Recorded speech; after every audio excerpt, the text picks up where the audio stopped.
kebijakan politik pemerintahan pada masa Presiden Joko Widodo periode 2 yaitu adalah yang pertama, membuat peraturan pemerintah pengupahan yang bertentangan dengan undang-undang. Yang kedua, memperlemah kemungkinan adanya oposisi dengan mengacak-acak parpol melalui melawan hukum putusan Mahkamah Agung. Yang ketiga, membiarkan pembantunya membangkang terhadap putusan Mahkamah Konstitusi.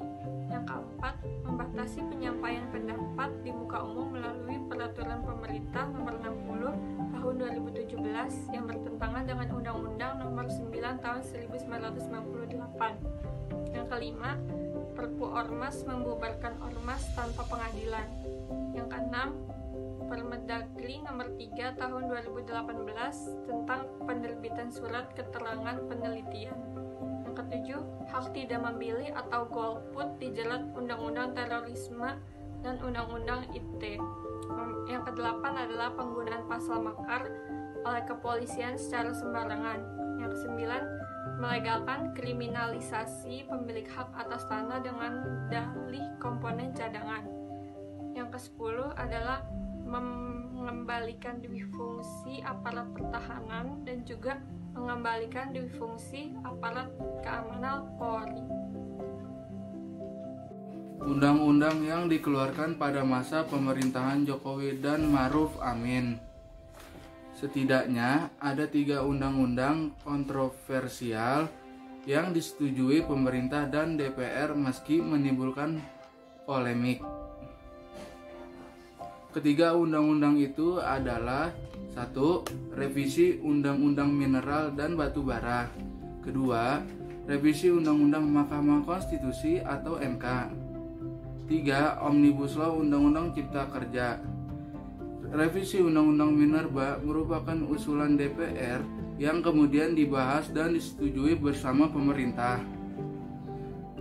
Revisi Undang-Undang Minerba disahkan menjadi undang-undang dalam rapat paripurna pada tanggal 12 Mei 2020. Revisi Undang-Undang Minerba menegaskan keberpihakan pemerintah terhadap korporasi tambang batu bara.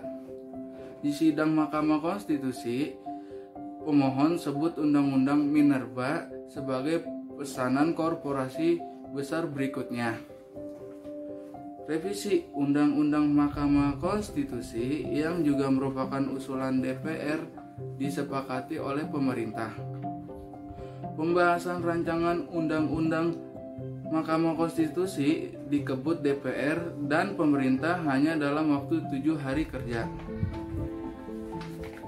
Rancangan Undang-Undang Mahkamah Konstitusi disahkan menjadi undang-undang dalam rapat paripurna pada tanggal 1 September 2020. Pada tanggal 5 Oktober 2020, DPR dan pemerintah menyepakati Omnibus Law Undang-Undang Cipta Kerja menjadi undang-undang. Undang-Undang Cipta Kerja merupakan rancangan undang-undang usulan pemerintah.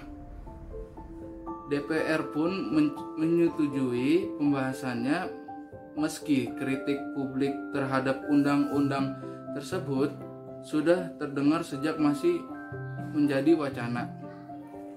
Undang-Undang Cipta Kerja dibahas DPR dan pemerintah hanya dalam kurun waktu 6 bulan. Padahal Undang-Undang Cipta Kerja mengubah sebanyak 79 undang-undang mulai dari urusan perizinan usaha, pemanfaatan lahan, hingga ketenaga kerjaan. Kebijakan politik luar negeri masa pemerintahan Jokowi Jilid 2. Joko Widodo Ma'ruf Amin sebagai Presiden dan Wakil Presiden periode 2019 sampai 2024 pada Oktober 2019. Isu hubungan internasional atau politik luar negeri Indonesia belum banyak diangkat di media massa, padahal politik luar negeri sama pentingnya dengan kebijakan domestik. Politik luar negeri merupakan pencerminan dari kepentingan nasional yang ditujukan keluar serta merupakan bagian dari keseluruhan kebijakan untuk mencapai tujuan-tujuan nasional.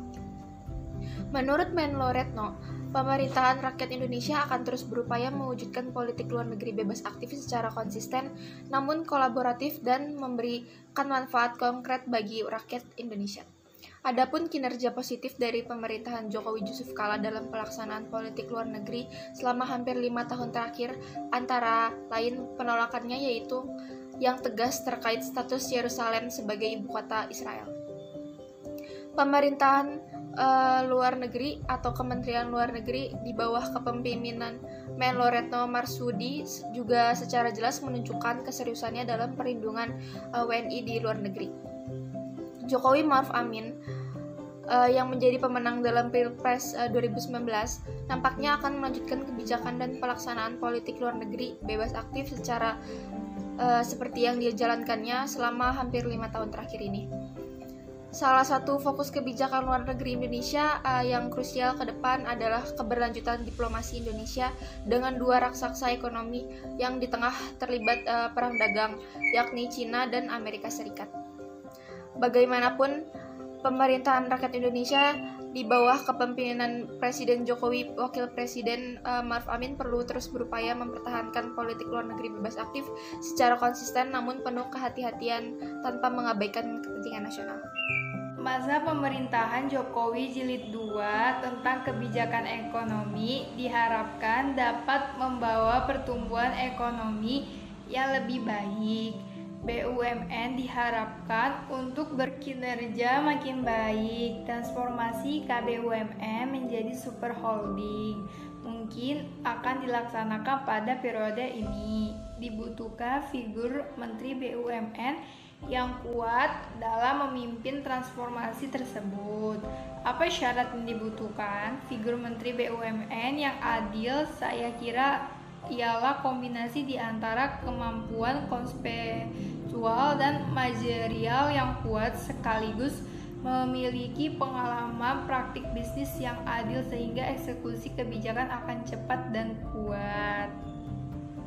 Figur tersebut juga harus memiliki komitmen penuh dalam mengembangkan tugasnya serta terbebas dari benturan kepentingan yang bisa menghambat efektivitas kerjanya. Semoga pilihan ideal ini mampu dipenuhi dan kita yakin BUMN segera mampu bersaing di kancah nasional dan internasional.